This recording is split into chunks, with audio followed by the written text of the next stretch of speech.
Seguindo aqui com as perguntas fundamentais. O provedor deve fornecer um monitoramento constante de suas métricas, mesmo que ocorram ajustes constantes de acordo com as necessidades do mercado. Então, esse monitoramento tem que estar de fácil acesso, né, para sempre saber as métricas e como está esse serviço. Uma forma de manter aí uma boa constância desses monitoramentos e saber como o serviço está ocorrendo. Ajustes de forma automática.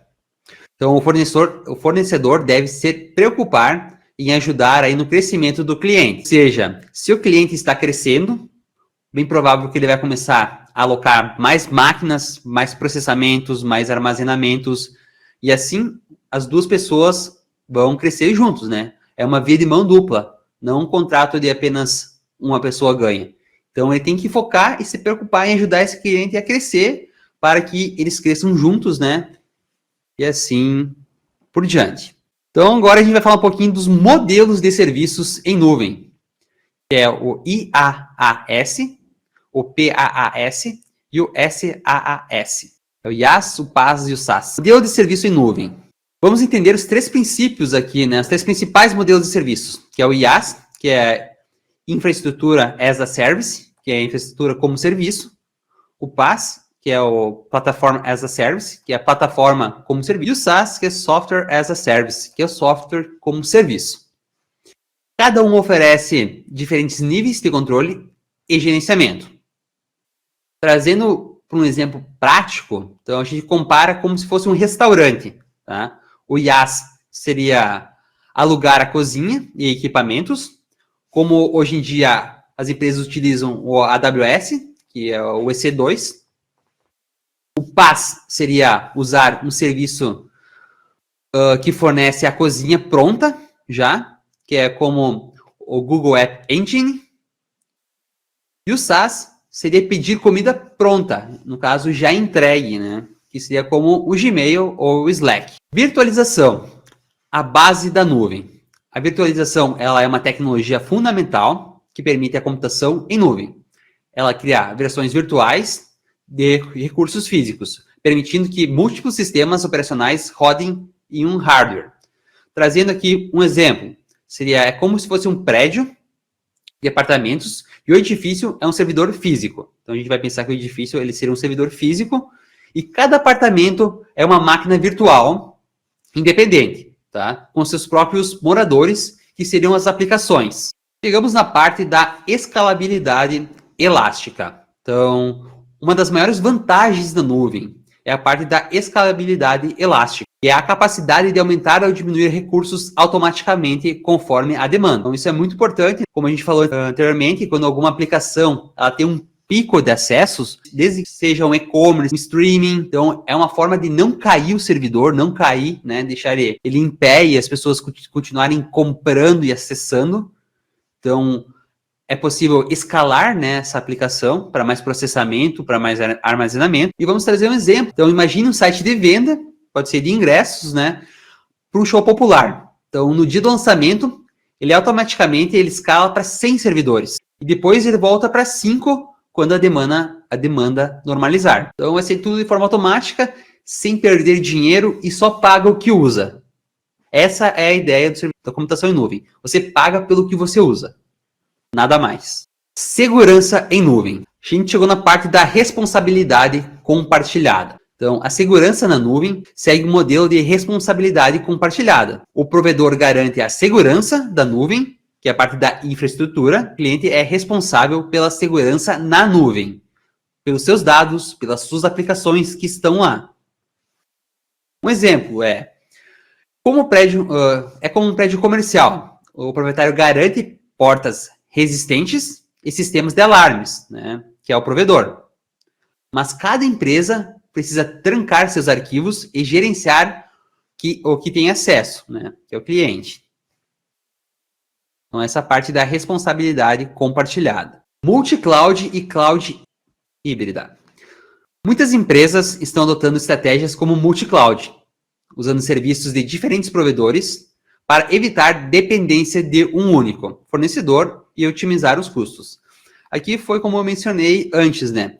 Então, existem empresas que elas têm parte na Google Cloud, na Azure, ou até mesmo na AWS. Então, eles utilizam de multi-cloud.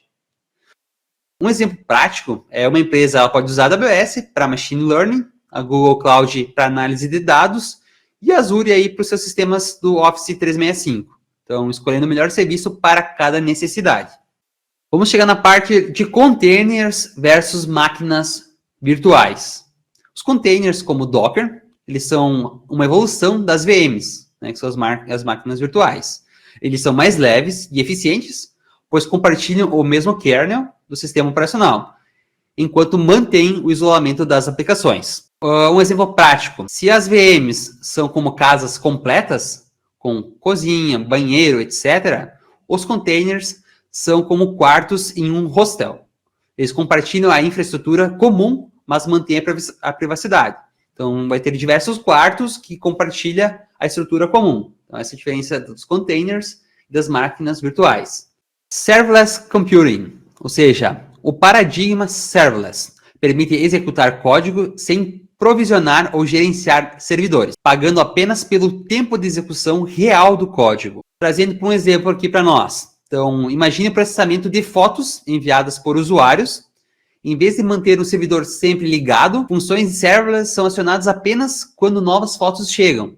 Então, esse serverless computing, ele apenas fica aguardando chegar a informação para ele processar. Então, essa é uma forma aí de não ficar gastando, né? É só em tempo de execução que vai ser contado aí os custos. Chegamos, então, na parte de Edge Computing e a nuvem. Então, o Edge Computing, ele é completamente a nuvem. Ele trazendo a parte aí de processamento para mais perto da fonte dos dados, reduzindo a latência e os custos de transferência. Um exemplo aqui é câmeras de segurança inteligente, que eles podem processar o vídeo localmente, que é a parte do Edge, para detectar movimentos suspeitos e só enviar alertas para a nuvem e economizando a banda. Então, ele não vai ficar toda hora mandando vídeos para ficar gastando espaço, né? Então, ele vai enviar alerta quando tiver algum movimento e aí a pessoa acessa, né, para economizar a banda. Essa é a parte do Edge Computing, juntamente na parte da nuvem. A parte de custos ocultos na nuvem. Embora a nuvem ela possa economizar custos, existem armadilhas, como transferência de dados entre regiões, armazenamento de backups e APIs não otimizadas que podem gerar surpresas na fatura. Vou trazer um exemplo aqui. Um aplicativo que faz bilhões de chamadas, a API por dia pode ter custos baixos de computação, mas uma enorme fatura de chamadas de APIs. Então, é crucial monitorar todos os aspectos. Então, existem diversas formas de custos, né? Então, desarmazenamento, as chamadas de API, a parte da região.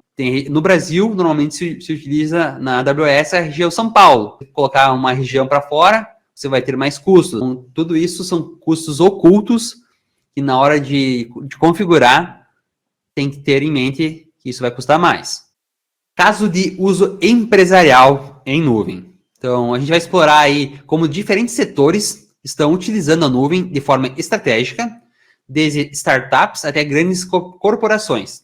A flexibilidade na nuvem permite soluções personalizadas para cada necessidade. Então, um exemplo prático aqui é um varejista, ou seja, um e-commerce, né, pode usar a nuvem para escalonar o seu e-commerce em tempo real, durante as promoções, então, em pontos específicos, digamos a Black Friday, então, esse varejista ele pode utilizar a AWS, né, e também escalonar para ter mais servidores, mais processamentos, mais armazenamento em determinado ponto, né, aí depois ele volta ao normal. Então, beleza? Ele pode analisar os dados de clientes em tempo real, isso ele pode utilizar a Google, que é a BigQuery, e também gerenciar estoque distribuído utilizando aí o Azure IoT Hub. Então, são 3 ferramentas diferentes que uma própria varejista pode utilizar para melhorar em diversos pontos o seu e-commerce. E quais são os desafios da adoção da nuvem, né? Não é tudo tão fácil, né? Sempre tem os desafios para conseguir. Então, apesar de todos esses benefícios que a gente falou na nossa aula, a migração para a nuvem apresenta desafios reais que precisam ser cuidadosamente gerenciados, especialmente em setores regulamentados como saúde e finanças. A gente vai trazer um exemplo aqui, que é um banco migrando para a nuvem. O que ele precisa?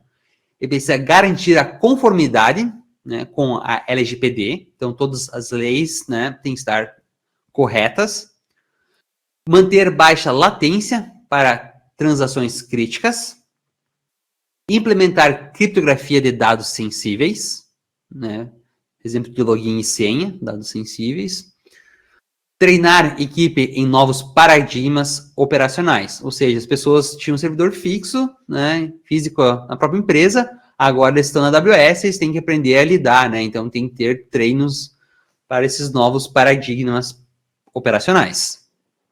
Chegamos, enfim, na parte de ferramentas de monitoramento e a parte de gestão de nuvem.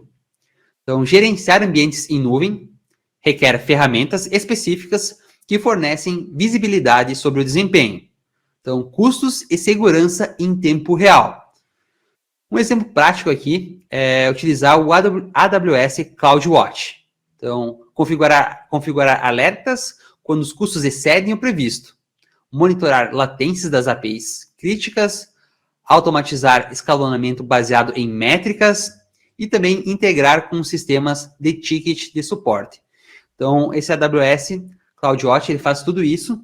Ele faz a parte também de ver os logs da aplicação, gerar alertas, monitorar latências e também a parte de escalonar baseado nessas métricas. É uma ferramenta muito importante aí nas empresas. Carreiras em computação em nuvem.